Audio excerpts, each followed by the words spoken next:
What's up, everyone? Welcome to TimboGraph, where I teach you the tips, tricks, and techniques that I've learned over the years, as well as the ones that I'm currently learning as an artist. I am Timothy Santana. Now, this is something that I've done before, revisiting the stippled effect. Now, I got a question, a comment, a question, a Q. This is the A to your Q. So I got a question in my old stipple texture illustration effect tutorial thing, and it went like this. How do I make the same gradient, but with lighter color than the background? I tried the white color instead of black, but it doesn't work. So this is an answer to that question. Now, so I've got two different examples here, just to go a little bit more in depth on how to create, because I see how that could be a problem with the information I gave previously. All right, so we're gonna do this one at a time. Let's start with the first example. So we've got our first example here. Looks pretty good. To zoom in so you guys can see that. There you go.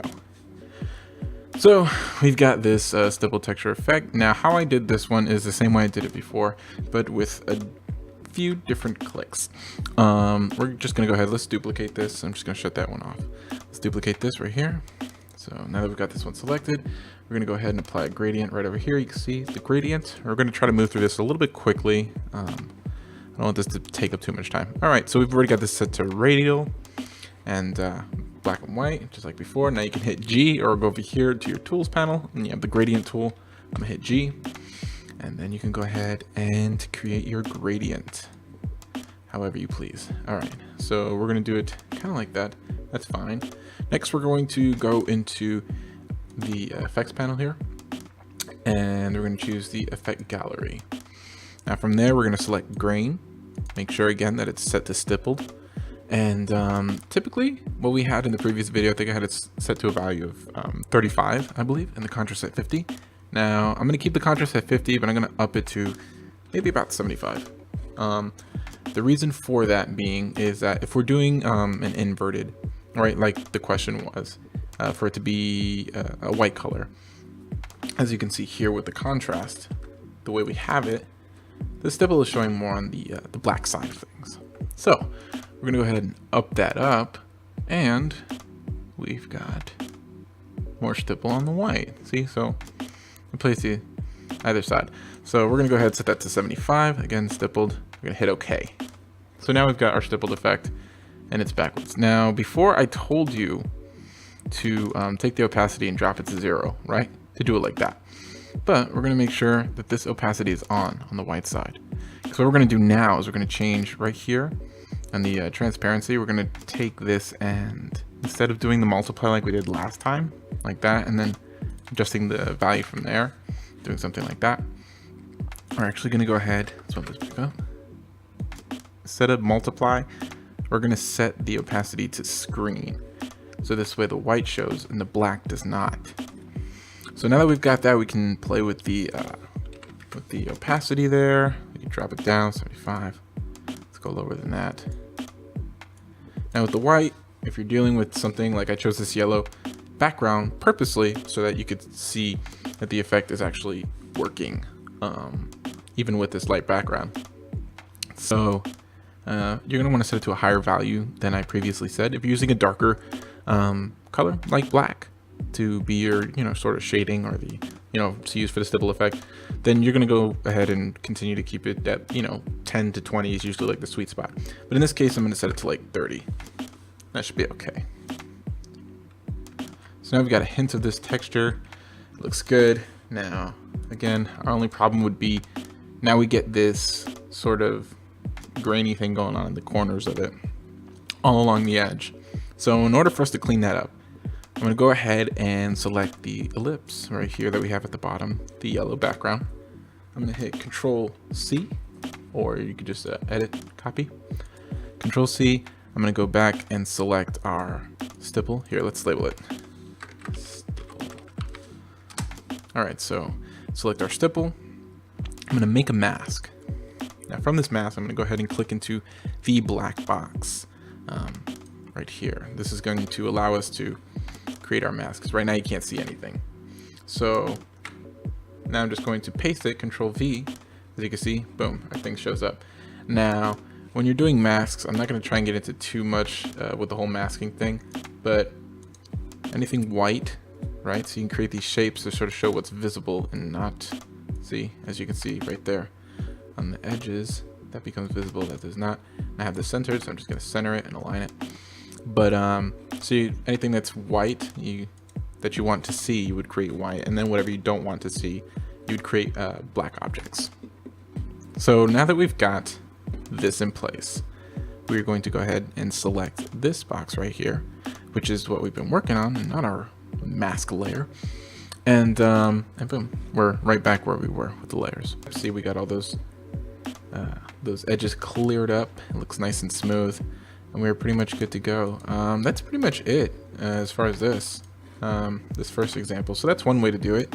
Again, we can go in here and adjust the opacity if you want to for whatever your heart desires. I mean, you can make it as extreme or as subtle as you want. It's all up to you. I'm gonna go ahead and set it to 30, and that is our first example.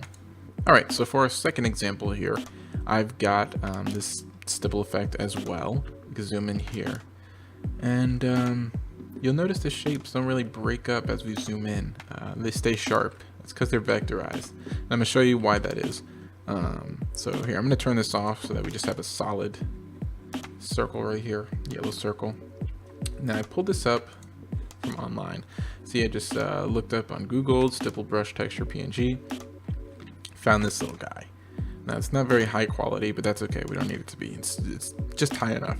We're gonna copy the image, and then we're gonna open up, and we're just going to paste it, Control V, bam, and now we've got it in here. Now what I'm gonna do is I'm gonna crop the image to about here, because I don't need the rest of that, I just kind of need this, and I'll hit apply. Then I've got that cropped. I'm gonna go ahead and hit an image trace. Now what that's gonna do is gonna vectorize, it's gonna convert it into shapes. Everything, the image, it's gonna convert it into shapes. Now we can choose how much quality is put into this thing, how many shapes it renders out. See, so now that I just changed it to low fidelity, now you can go into more detail and stuff like that in the control panel and stuff, but low fidelity works fine in this this instance. So I'm just gonna go ahead and hit expand. Once you hit expand, it does this, and then I'm going to select off of it, and then you can either go up here for your direct selection tool, or you can just hit A. Once I hit A, go ahead and select the background, because it's gonna have a white background, black and white, and then I just delete the background, and then you see we're left with right here. Go back to my selection tool, or V, and we've got our little texture here. So now that we've got this texture, we can go ahead and make it any color we want. We can make it white, we can make it black, as you can see there. Now, we could just go ahead and scale this down, bring it over like this, and you can see already we've got a stipple texture effect kind of going on there. And only problem is it's kind of bleeding over, so we can't really like freeform it. So as you can see, if I turn it to black, see right there, bam, our problem. So we're gonna do like we did before. We are going to select this, our ellipse. We're going to Control C, copy, everybody knows this, and we're going to make a mask. Again, click inside of the mask, Control V, make sure it's centered here and here. And if it's not snapping to your artboard, then the problem probably is because you don't have it aligned to artboard, probably have it aligned to selection. So just this little drop down comes in handy. I ran into that so many times when I was starting off, so don't worry. Go ahead, we're gonna change this to white so that it's visible, completely visible. And you see, boom, we get rid of that problem. Very simple. Now another thing is that if I go ahead and start dragging this around, say I wanna put it somewhere here, let me lock this so we're not moving this around. So if I take this texture and start moving it over here, wait, but now it's visible over here. What does that mean? Now because it's locked to the mask, so we're gonna unlock it, and now we can sort of move this wherever we want inside of here, and it's just gonna keep that mask. The mask is gonna stay still and not travel with the object, but just provide sort of like a peek through our mask for it. So we can go ahead, leave it like that. Now we can change it to white. Talking about light colors, so white again. We can go ahead and hold Alt and drag, and that's gonna create a copy of it. And you just keep duplicating it and dragging it along and creating copies. You can select all just to make this process a little quicker, depending on what you want. And go ahead like that. try to get like a pattern going here. See if we can do it one more time. Maybe like that. Yeah. So you see, we started to create this this stippled texture. See? And I mean, the best way to do this would be if you had an actual brush to do this with, which you can get, and there's some free ones out there. I'll leave a link in the description below, a guy who gives away some free sort of stippled texture brushes for Illustrator. Also, you can take these all, select them all, right click and then hit group, so this way they're all together. Go ahead and rename it to Stipple, and bam, and you are set. And you can go ahead and make as many copies, whatever, manipulate it however you want, and you're good to go. But yeah, I'll leave that link in the description below for any of you who are looking for that. I just sort of wanted to demonstrate how you could do it inside of Illustrator without needing any third-party plugins or downloads or anything like that, but just straight from what Illustrator allows you to do. So that's pretty much it. If you liked it, found it useful in any way, shape, or form, be sure to leave a thumbs up. If not, you can go ahead and leave a thumbs down. If you did not like it, it won't hurt my feelings too much.